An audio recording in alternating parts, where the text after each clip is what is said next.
Kwa jina naitwa Cornelio Swai, ndo mkurugenzi wa Cornell Investment, waandaaji wa mashindano ya elimu ya juu na Samia Cup.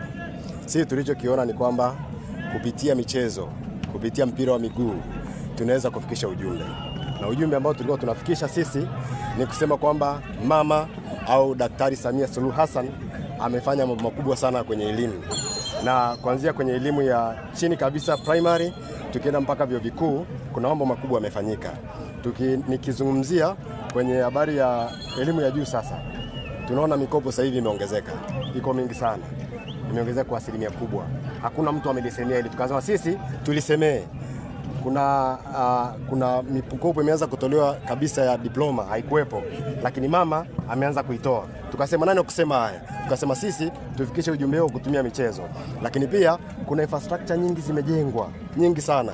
Ukienda kwenye vyuo vyetu utakuta kuna majengo mengi yanapendeza. Tukasema tufikishe huo ujumbe. Lakini pia kuna vifaa vya kufundishia vimenunuliwa vingi. Watoto wetu sasa hivi wanafanya practical za kutosha. Tukasema tufikishe ujumbe kwa watu kwamba wajue. Lakini pia niseme jambo muhimu sana. Kuna jambo la mitaala. Tumetengeneza mitaala mizuri inayokwenda na wakati. Tukasema sasa sisi tutumie mpira wa miguu kufikisha ujumbe. Kwa hiyo ajenda yetu ni kusema kwamba asante mama kwa kuleta mazingira mazuri ya elimu kwenye nchi yetu. Ni mwanzo wa hili jambo lingine linaenda kwa pengine baada ya mashindano haya kutegemea nini kingine? Tegemeni makubwa yanakuja. Hii tumeanza leo, tunategemea tutaendelea kwenda kwenye mikoa mingine. Hiyo ndo ajenda yetu, lakini mashindano pia yatakuwa mwaka hadi mwaka. Tumefungua leo rasmi, lakini tunategemea kila mwaka yatakuwepo mashindano haya.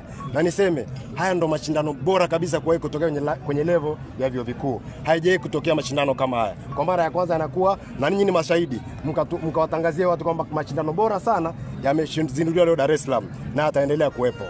Na labda pengine vipi kwa michezo mingine mbali na football? Tunategemea pia huko tunapokwenda tutaendelea kuhusisha na michezo mingine. Na mchezo unaotegemea sasa hivi kuhusisha kwa sababu mama ni mwanamke. Tutaweka mpira wa miguu wa wanawake utakuwepo. Lakini pia netball tutaimbedi mapema sana. Yenyewe pia itakuwepo. Na michezo mingine ambayo pia tunaweza kwamba tukiona inafaa kuwekwa pia tutahusisha na michezo mingine. Ile kila mmoja ashiriki jambo hili jema.